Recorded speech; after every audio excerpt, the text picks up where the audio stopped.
right, let's go over this. Let's go over this cleric version that we have here. It has become a radical cleric. Let's take it from the beginning. The spec that we have here, we're gonna zoom out a little bit. Okay, we have taken a Flash of Light, which is a blind, deals some damage. Holy Symbol is just something that is in there. It is a ground aimed healing. Healing is not really the focus of the spec, but you know, it's there, it's for free. Passive note here, some power efficiency and you know, some stats. Then we have the Righteous Damnation here, it's just the damage over time, dealing holy damage. Another passive stat cluster. Down here we have the Hand of the Gods, which is a root, a gigantic AoE by the way, big root, pretty good. Venture Aura increases a group member's attack power by 75, pretty nice. An extra minor discipline slot in there. We got Sunburn in here, so when people hit me, there's a chance to trigger some fire damage around me. Not very spectacular, but you know, we gotta move to the right anyway. Hammer of the Gods though, that's a big one. It changes our basic attacks to do holy damage, hell yeah. Then we have the Illuminate power here. It restores group members, native resource, and heals a little bit. Not really the reason why we have that, but you know, it does that. Because when we go to the promotion class itself, the Radical, we get some mana and attack power for free. We get to use throwing hammers and some shields. And then we have the enhancements here. The Holy Symbol, the thing we kind of got for free. It no longer heals, but it damages enemies instead. So that is a bit of a ground-aimed damage over time. Illuminate, which would normally restore resources, still does, but it gives us also a stacking critical strike bonus.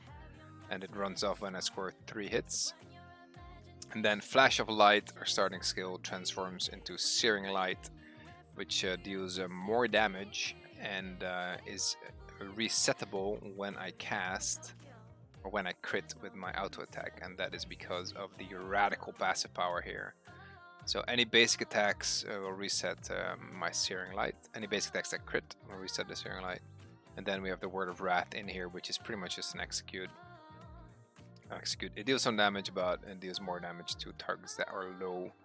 We get 6 meters of range distance and some bonus damage caps from the cluster here.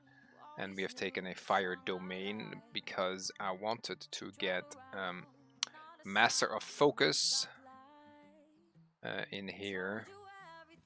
My face is blocking in a little bit, but yeah, this is Master of Focus. It summons a Chaos Orb, which does a lot of damage. Cannot crit, cannot hit enemies more than 2 times, but that's fine because it's a lot of damage. And then the Resource Shield in here, which is a just a barrier that we get to pop whenever we need to. Then we have Scrapper in here just for the attack power buff and personal damage modifier. 15 seconds, like kind of used as a pre-buff in there. And then when we get knocked down, when we get crowd controlled and we retaliate, we knock people down around us. So if there's some melee guy on us, there's a nice little bit of extra CC in there. The minors, I've got Spirit Whip that make our basic attacks kind of splash, which is important because, you know, critting with basic attacks will reset our Searing Light. So having more basic attacks go off is good. Got Finish Him in here, which is the extra damage when we're executing. Since we got an execute, that seems good. There's some passive crit on there, and then some basic attack damage increase. As all the skills that we have, I've just went with maximum intellect, and I dumped a little bit of spare points into Constitution for a little bit more HP. As you can see, it's still quite low. So the way this plays is like so. First off, let me show you the Spirit Whip. That just splashes the auto attack like that. So more crits, more better. Right, first ability is the Searing Light, which blinds a target. Then I have a debuff for 20 seconds, which I cannot blind again with that skill. Because as you can see, it's quite easy to reset this one. If I auto attack and I get a crit, there we go. The Searing Light is reset again. Number 2, we have our damage over time. Just chuck it on a target. There's Damnation on there. Holy damage keeps ticking. Pretty solid. Then we got the Illuminate, which gives us the stacking crit buff until we score 3 hits, and then it's gone. Number 4 is the Execute ability. Looks kind of flashy, just sends a hammer out, that's about it. Do some damage, executes, you know. We all know the drill. Then we have our Chaos Orb over here, a very slow moving projectile, but as you can see, it deals a lot of damage. You need to charge that all the way up. If you just throw it out there, it hardly deals any damage. But it's a short cooldown and a lot of damage, and you're mobile when you are charging it. I love this spell. As a DPSer, having Chaos Orb in you, like, is super strong. It's very slow moving, kind of easy to dodge, but if you're fighting a raid, there's going to be so many things going on. It'll be hard to keep an eye out for these things too. And they pack a punch. Okay, at number 6 we have Hand of the Gods. Look at that bad boy.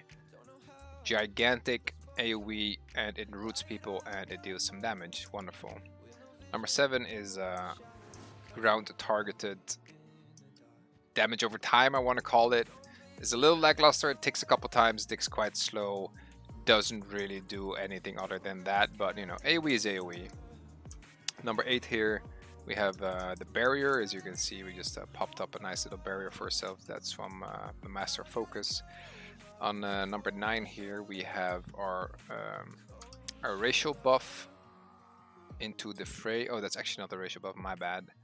That is the buff we get from our scrapper. Increase attack power and the damage modifier. Personal damage modifier. And number 9, you can see the bar a little ticking away. That's just an aura that we have on. Sorry, number 0. Toggle that on and off. As long as you don't touch the button, it stays on, and it gives us our a little bit of extra attack power. We also have a melee tray. If I go into the melee tray, I have my stun in here. That is racial, just a stun if somebody happens to get close. We have an option of stunning them. And I have my racial here, where we grow a little bit bigger, Blood of the Giant. It lasts for 30 seconds, so you can kind of pre-buff that. Increases damage and healing bonus as a little pre-buff, because my bar was kind of full, don't fit, so we had to put some things on the melee bar. Pre-buff on there seems fine. I also have the healing ult on here, not that I really plan on using that, but it is a thing that we could do. Right, big thing about this cleric is actually the ultimate as well. When we look at the ultimate over here, it increases the base damage of my basic attacks and my Searing Light, which is, you know, my primary nuke that gets reset if we crit with a basic attack. The basic attacks get to chain up to 4 additional times, and they have a random chance of being stunned. And as with all ultimates, it also cleans crowd control effects and gives me some damage reduction for the duration. But the big thing about this one, as I will show you right now, is that it gives us a 30-second buff where our auto attacks are doing a lot more damage and are chaining to even more targets, right? So normally with the Spirit Whip we kind of have this effect already, but when we ult it just gets so much stronger, and there is, you know, a little bit of downtime on it because it lasts for 30 seconds, and it's not instantly up again when it ends. It's gonna take, I don't know, like 10-20 more seconds until it is up again. So you're going to have some downtime, but you kind of want to keep that buff up because it's kind of big. So the way you play it, like you want to get your range, you want to stay on range because you're kind of squishy, but you just get to poke at people with the Searing Light, put some damage over time on them, maybe chuck an Execute in there, or Chaos Orb, root some people, get your shield up, get some other buffs up, and once you're in a comfortable position and trying to put some damage in there, you get the Illuminate buff up, so that you start critting a lot more, and then you start resetting your one ability, which is the Searing Light, right? So when all your other abilities are on cooldown, you kind of pop the Illuminate, and as you can see, like I do an auto attack, it crits, and we get to cast Searing Light again. So that is a great filler. You get to just kind of spam Searing Lights. It's so easy to reset that between Spirit Whip, between your ultimate chaining, your crit buff from Illuminate, the searing light just resets so easily. There is always something to do. You just gotta keep an eye out. Like my base crit chance is a little bit low because obviously I don't have any gear on me, but you can still see that is very potent and it resets easily. So when everything is on cooldown, you just auto attack and it hurts, right? You're doing holy damage. You can't really get any holy resist or anything. So and that deals a lot of damage. And then resetting a nuke in the mix, it is very strong. And obviously you have this little execute. It doesn't look very flashy, but it does a lot of damage once people are below 35%. That is about all I have to say. Yeah, one more thing. On the previous videos, I didn't really do a different race for the other specs, but because Spirit Whip was such an essential part of this build, when your ult is on cooldown to keep splashing your auto attack, I decided to make a half giant for the radical here, because otherwise I would not have access to Spirit Whip. But yeah, that's about it.